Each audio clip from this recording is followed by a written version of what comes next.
I like making money. I've been rich. I've been poor. Rich is better. A lot better. But it just gives me more options. That's all it does.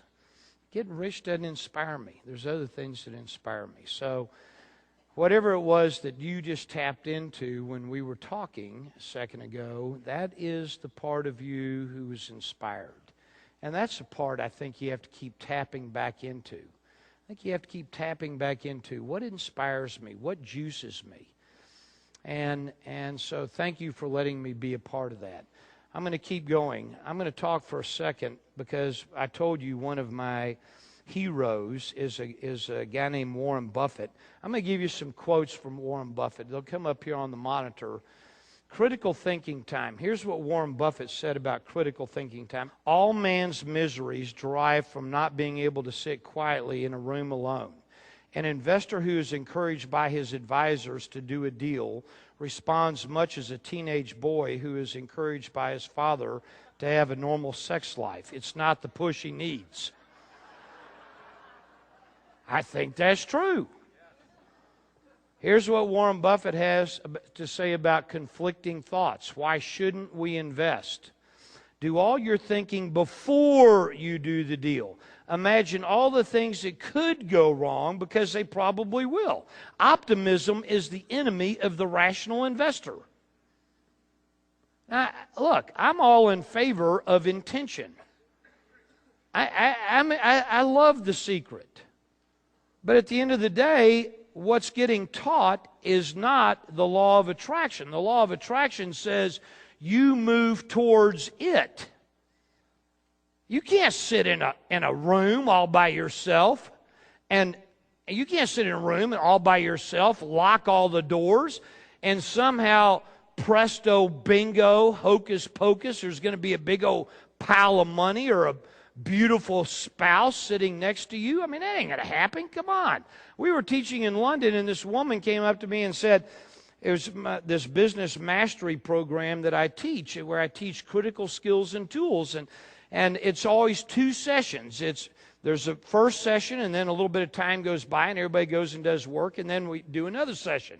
And we were teaching, and she came up and I said, what are you going to work on in between? She said, I'm going to work on winning the London lottery. I said, well, I mean, how are you going to do that? She said, well, I'm going to buy lottery tickets, and I'm going to sit around and meditate. And I'm going to, with the law of attraction, I'm going to win a 10 million pound lottery.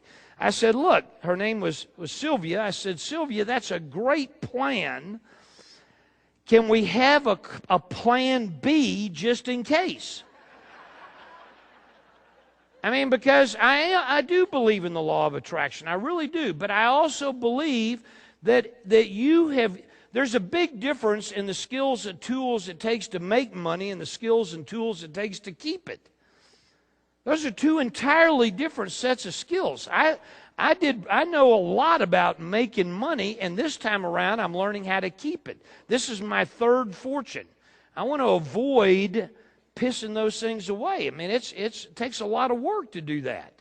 So this one I've kept for about 12, 13 years, and I'm happy. I'm doing things very differently now than I used to. I have a different set of rules. But you got to have conflicting thoughts, and optimism is not your friend. When you're dealing with money, optimism is not your friend.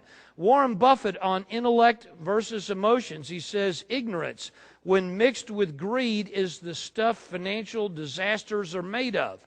A public opinion poll is no substitute for thought. He's right. Here's what Warren Buffett says on the subject of rules. Rule number 1, don't lose money. Rule number 2, see rule number 1. Yeah, I'm telling you. I mean, this stuff is very powerful. This guy clearly knows what he's talking about.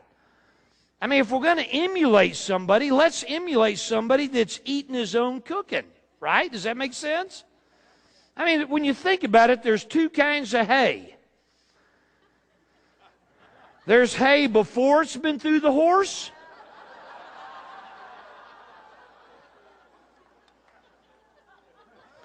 And I think there's a lot of people out there that are grazing on the hay that's already been through the horse. And then they're wondering why they're not getting big and plump and fat. They're eating the wrong thing. Look, if you're going to model somebody, make sure you model somebody that's actually doing what they teach. Speed. I love this. Watch this. Here's what Warren Buffett says about speed. We adopt the same attitude one might find when looking for a spouse. It pays to be active and open-minded, but it does not pay to be in a hurry. You cannot produce a baby in a month by getting 9 women pregnant.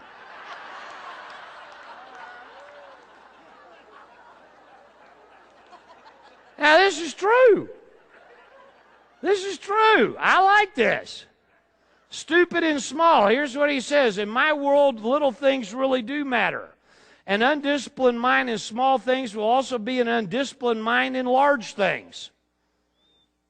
Look, either you're intellectually rigorous or you're not. Either you know what you're, if you're stupid in small things, you're going to be stupid in big things.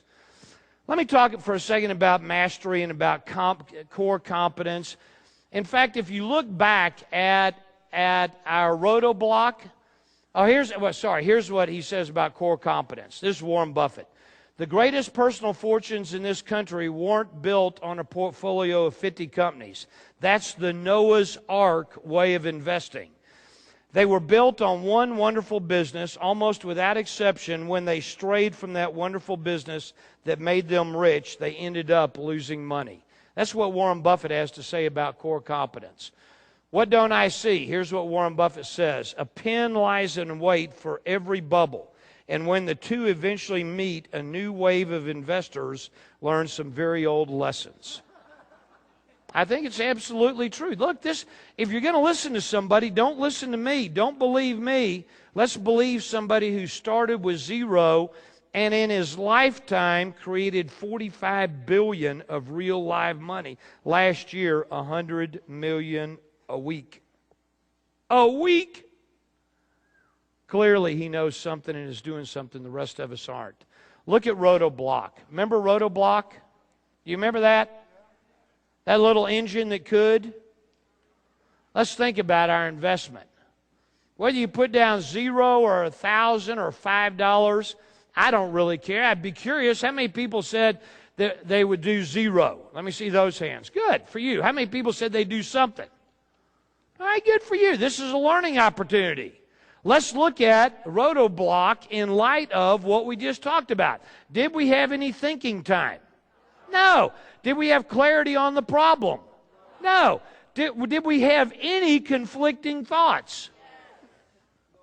Well, if you said yes, you had to invest, you had no conflicting thoughts. You didn't look at what could go wrong. You just said, holy cow, look at this great idea. You used your emotions versus your intellect. Was Rotoblock within your core competence? If you said yes, what in the heck do you know about engines?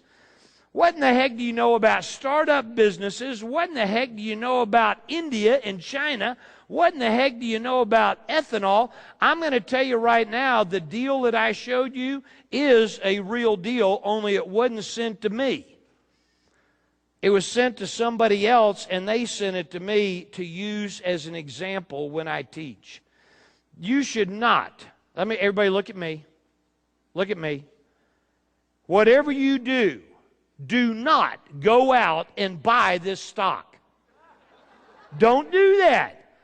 I'm using it as an example. I don't know whether this is a good deal or a bad deal. All I know is I don't know anything about engines. I don't know anything about manufacturing. I don't know anything about automobiles. I don't know anything about China and India. I don't know anything about ethanol or any hydrogen. I don't know nothing about nothing. So therefore, I'm not going to even look at this deal because I have rules. Did you ask yourself the question, what don't I see? Most people don't. Most people don't. And so they wind up being stupid in small things. Well, Keith, it's only $50. Ah, well, Keith, it was only $500. Stupid in small things. Does that make sense? Good. There's a very famous football coach in the United States, no longer alive. His name is Paul Bear Bryant. What was it? Roll Tide. Crimson Tide. He taught it. He was coach at Alabama. Prior to that, he won national championships. He was very, very well known. Very, very smart guy. Born in almost poverty. In fact, born in poverty, and he became literally one of the most, and I think the most revered coach in the world. Paul Bear Bryant said one time, on any given Saturday, I can take my team and beat your team, or I could take your team and beat my team. That's serious. That's how good a coach he was. Paul Bear Bryant died a few years ago, and when they found him and looked in his billfold, they found what I am about to read you. He carried this around with him for 40 years. For 40 years, he read it every day. Here's what it said. This is the beginning of a new day. God has given me this day to use as I will. I can waste it, or I can use it for good. What I do today is very important because I'm exchanging a day of my life for it. When tomorrow comes, this day will be gone forever, leaving something in its place that I've traded for it. I want it to be gain, not loss, good, not evil, success, not failure, in order that I shall not forget the price I paid for it. That, to me, is extraordinary. This is the beginning of a new day. I will suggest to you that you will not find what you're looking for. What is required of you is not a search. What is required of you is a decision. A decision on who it is I want to create. What are the skills and tools that I need to learn? Mediocrity hates decision. Masters embrace decision. If you've learned something over the last 2 hours, if you've made any notes, if this is what I was able to do for you in 2 hours, imagine what I could do for you in 100. If you need help and skills, this is the beginning of the new day. All I can tell you is I appreciate your allowing me to be here today. I appreciate the opportunity that Harv has given all of us to continue our education. And I truly, truly, truly hope that you decide that you will continue your business education with us. I will be here all through lunch. I will be here all this afternoon. I would love to answer your questions, and I am grateful for the opportunity to have played a part in your education. Thank you. Let's hear it for Keith Cunningham. Thank you, thank you. Thank you, thank you, thank you, thank you. Thank you.